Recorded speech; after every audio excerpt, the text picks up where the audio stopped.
वो 3 लोग एक जहाज पर सवार थे, लेकिन आग लगने के बायस जहाज डूब गया। 2 बहन भाई अपने वालिद से बिछड़ गए। खुशकिस्मती से एक तजुर्बाकार मल्लाह बूढ़े ने उन्हें बचा लिया, मगर अब वो इस वीरान समंदर में फंस चुके थे। बूढ़ा उन्हें बचने के तरीके सिखाने लगा। बच्चे मासूमियत में सूरज डूबते देखते रहे और हालात की संगीनी से बेखबर थे। अगली सुबह एक जोरदार आवाज से बूढ़ा जागा। जहाज का कुछ सामान समंदर में गिर गया था। उसने जल्दी से एक डब्बा खोला, मगर उसमें सिर्फ कपड़े और गैर जरूरी चीजें थीं। खाना या पानी नहीं था। वो सब मायूसी में समंदर में भटकते रहे। फिर एक दिन लड़की ने खुशी से एक जजीरा देखा। वहां पहुंचकर उन्हें फल और पानी मिला, लेकिन वहां एक कब्र और अजीब निशानात भी थे, जिससे खतरे का एहसास हुआ। बूढ़े ने बच्चों को खबरदार किया कि जजीरे के दूसरे हिस्से में खतरा है और वहां एक अफरीत रहता है। बच्चे डर गए और मान गए। वक्त के साथ वो बूढ़े से मछली पकड़ना, जाल बनाना और जिंदा रहने के तरीके सीखते रहे। एक दिन बूढ़ा गलती से जजीरे के दूसरे हिस्से में चला गया।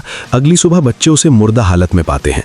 अब वो अकेले रह जाते हैं। लड़का कोशिश करता है कि वो बहन को लेकर इस जजीरे से निकल जाए, मगर नाकाम रहता है। वो दोनों वहीं जिंदगी बनाने लगते हैं। वक्त के साथ लड़का मजबूत जवान बन जाता है और लड़की भी बड़ी हो जाती है। एक दिन लड़के को समंदर में एक जहाज नजर आता है। वो मदद के लिए इशारा करता है, मगर जहाज दूर निकल जाता है। गुस्से और मायूसी में वो अकेले निकलने का फैसला करता है, जबकि लड़की खामोश रहती है। बहुत गुस्से से वो आग बबूला हो गया। उसने चिल्लाकर लड़की से पूछा, तुमने आग क्यों नहीं जलाई? लेकिन लड़की कुछ नहीं बोली। उसकी चुप्पी ने लड़के को और गुस्सा दिला दिया। गुस्से में लड़के ने तय किया कि अब वो अकेले ही इस द्वीप से निकलेगा। वो जंगल में गया, खाना इकट्ठा किया, फिर अपनी लकड़ी की नाव को पानी में ढकेल दिया। लड़की बस एक कोने में खड़ी थी, बिना कुछ बोले उसे जाते हुए देख रही थी। शायद वो जानती थी कि आगे क्या होने वाला है। जैसे ही लड़के ने पतवार उठाने की कोशिश की, लकड़ी की नाव पानी में डूबने लगी। वो ज्यादा देर तक लहरों का सामना नहीं कर पाई और बीच समुद्र में ही डूब गई। लड़की ये देखकर जोर जोर से हंसने लगी, लेकिन लड़का बुरी तरह से गुस्से में था। उसने गुस्से में एक शब्द भी नहीं कहा और झुंझलाकर जंगल में चला गया। लड़की ने राहत की सांस ली। उसने कहा,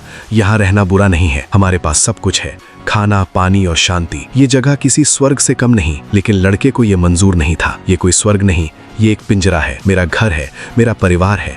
मैं यहाँ जंगली आदमी बनकर नहीं रह सकता। धीरे धीरे ये बहस जबरदस्त झगड़े में बदल गई। गुस्से में लड़की ने पास पड़ा एक नारियल उठाकर लड़के पर दे मारा। नारियल लड़के के सिर से टकराया और वो गिरते गिरते बचा। ये देखकर लड़की डर गई। गुस्से में लड़का वापस अपनी झोपड़ी में गया और लड़की का सारा सामान उठाकर बाहर फेंक दिया। अगर तुम्हें यहाँ रहना है तो रहो, लेकिन मेरे घर से बाहर निकल जाओ। लड़की ये देखकर स्तब्ध रह गई। उसकी आंखों में आंसू थे, लेकिन वो कुछ नहीं बोली। लड़की ने मजबूर होकर एक अस्थायी झोपड़ी बना ली, लेकिन वो इतनी कमजोर थी कि तेज हवा भी उसे गिरा सकती थी। अगली सुबह लड़का गर्व से भरा उसकी हालत देखने गया, लेकिन जैसे ही उसने लड़की को देखा, उसका चेहरा उतर गया। लड़की जमीन पर बिल्कुल बेहोश पड़ी थी। उसकी आवाज कहीं खो गई थी और वो बेहद कमजोर लग रही थी। तभी लड़के को एहसास हुआ कि उसने कल बहुत बड़ी गलती कर दी थी। जल्दी से लड़के ने लड़की को गोद में उठाया और टी पर मौजूद पत्थर की मूर्ति के पास ले गए। उसने लड़की को धूप में लिटाया ताकि वो कुछ गर्मी पा सके। फिर उसने मूर्ति के सामने मन ही मन प्रार्थना की। धीरे धीरे लड़की की हालत बेहतर होने लगी, लेकिन उन्हें क्या पता था कि अब वो क्या करने वाले थे। ये बस होता चला गया। समय बीतता गया और लड़की गर्भवती हो गई। क्योंकि दोनों ने कभी भी ऐसी कोई शिक्षा नहीं पाई थी, वे ये समझ ही नहीं सके कि लड़की के पेट में बच्चा था। लड़की को लगा कि ये कोई श्राप है, शायद किसी दैवीय शक्ति ने उसे सजा दी थी। लेकिन धीरे धीरे जब उसका पेट बड़ा होने लगा, तब उन्हें एहसास हुआ कि कुछ अलग हो रहा है। फिर वो दिन आ गया जब बच्चा इस दुनिया में आया। बच्चा जन्म लेते ही भूख से रोने लगा, लेकिन लड़का और लड़की समझ ही नहीं पाए कि उसे खाना क्या देना है। उन्हें पता ही नहीं था कि नवजात शिशु माँ का दूध पीते हैं, इसलिए उन्होंने बच्चे को जंगली फल खिलाने की कोशिश की, लेकिन वो खा नहीं पाया। इसके बाद लड़के ने उसे नारियल पानी पिलाने की कोशिश की, लेकिन बच्चा लगभग दम घुटने से मर ही गया। लड़की डर गई और तुरंत बच्चे को अपनी गोद में समेट लिया। और तभी कुछ चमत्कारी हुआ। जैसे ही बच्चा माँ के करीब आया, एक समय ऐसा आया जब दोनों को समझ में आया कि छोटे चार्ली को सिर्फ फल या मछली नहीं, बल्कि असली प्यार और सुरक्षा की भी जरूरत थी। लेकिन ये तो सिर्फ शुरुआत थी। असली संघर्ष अब शुरू होने वाला था। इस खतरनाक द्वीप पर जिंदा कैसे रहा जाए? एक रात लड़के ने जंगल की तरफ से अजीब आवाजें सुनी।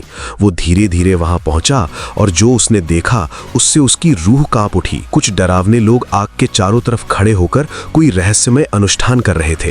उनके बीच एक इंसान को बलि के लिए बांधा गया था और अगले ही पल एक आदमी ने उसका सिर काट दिया। लड़का ये खौफनाक दृश्य देखकर बुरी तरह डर गया। वो भागता हुआ वापस आया और लड़की से बोला, बूढ़ा आदमी सही कहता था, हमें कभी भी द्वीप के उस हिस्से में नहीं जाना चाहिए। अब लड़के को एहसास हो चुका था कि खतरा कभी भी उनके घर तक पहुंच सकता है, इसलिए उसने खुद को मजबूत बनाना शुरू किया और छोटे चार्ली को भी हर जरूरी चीज सिखाने लगा। लड़की ने उसे तैरना सिखाया, क्योंकि समुद्र के पास रहने वालों के लिए तैराकी जिंदगी और मौत का फर्क हो सकती थी। चार्ली बहुत तेज था, उसने सब जल्दी सीख लिया। लड़के ने उसे दूरबीन से चारों तरफ नजर रखना भी सिखाया। उसे हमेशा भरोसा था कि एक दिन उसका पिता उन्हें ढूंढते हुए जरूर आएगा। फिर एक दिन अचानक छोटे चार्ली ने पहली बार पापा कहा।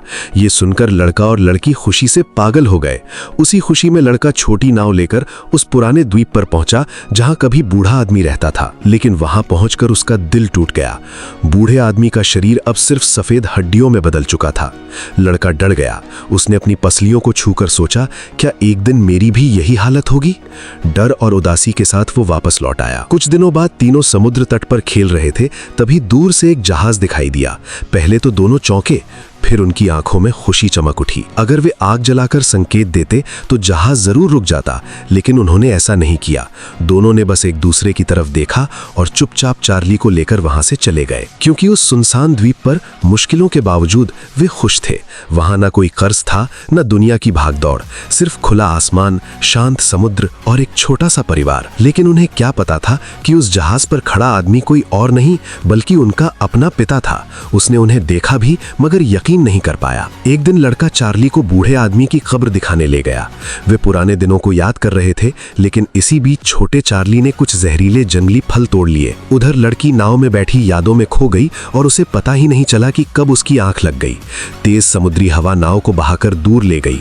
जब लड़की की आंख खुली तब तक नाव द्वीप से काफी दूर जा चुकी थी और एक पतवार समुद्र में गिर गई थी। लड़के ने यह देखा तो तुरंत समुद्र में छलांग लगा दी और पूरी ताकत से नाव की तरफ तैरने लगा। तभी पानी में एक विशाल शार्क दिखाई दी। शार्क तेजी से उसकी तरफ बढ़ रही थी। लड़की ने बिना सोचे दूसरा पैडल उठाया और पूरी ताकत से शार्क की तरफ फेंक दिया। पैडल उसके सिर से टकराया और उसी पर लड़का नाव पर चढ़ गया। लेकिन अब उनके पास कोई पतवार नहीं बची, न खाना, न पानी और चारों तरफ सिर्फ अथाह समुद्र। पूरी रात वे लहरों के सहारे बहते रहे। अगले दिन दोपहर में लड़का और लड़की थक कर सो गए। तभी छोटे चार्ली ने वही जहरीला फल उठाकर खाना शुरू कर दिया। लड़की की आंख खुली और उसके होश उड़ गए। उसने तुरंत फल उसके मुंह से निकाल दिया, लेकिन अब बहुत देर हो चुकी थी। लड़का समझ गया कि अब शायद कोई नहीं बचेगा। वे समुद्र के बीच फंसे थे, न मदद न उम्मीद। उसने जहरीले फल के दो हिस्से किए। लड़की समझ गई कि वो क्या सोच रहा है।